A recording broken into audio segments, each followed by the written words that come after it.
AgweekTV weather is brought to you by Kaler Farms.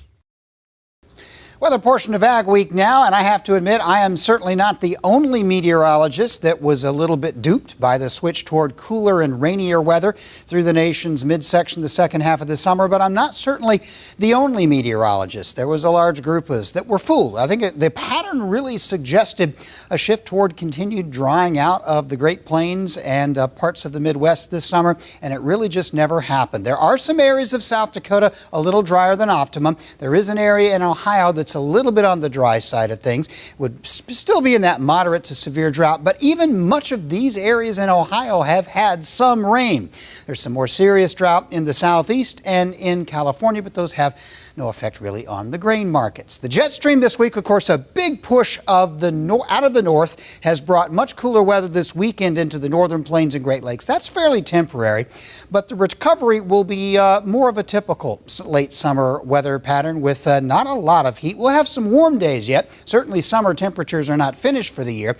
We're also beginning to see some semblance of a southern jet stream. I wouldn't call it a subtropical jet yet. It's really just more of a split, but I think the presence of this in the southern plains and cooler temperatures than average in many areas of the southern plains will result in some rainy weather.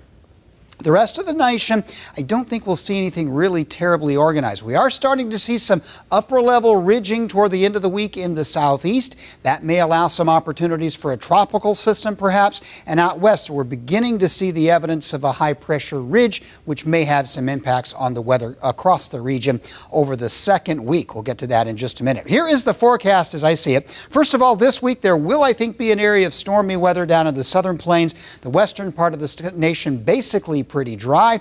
The southern states, I think, mostly pretty dry. Hopefully Louisiana will get a chance to dry out. Probably the main storm track will be in the southern plains. There may be a secondary one somewhere eastern South Dakota, southern Minnesota, kind of the same area that keeps getting hit. I don't think it'll be too far north. That being said, there will likely be some shower thunderstorm activity into parts of North Dakota and northern Minnesota as well. Temperature-wise, it's going to be a lot cooler. Of course, milder air dropping into the northern plains this week early on, but typically warm air will actually begin to build back. I don't think it's going to be as cool this weekend as it will be all week. Now, looking ahead to next week, kind of a return to more near average temperatures. We're talking Labor Day weekend now. Nothing too hot, a little cooler than average and stormier than average in the southern plains. The west will remain dry.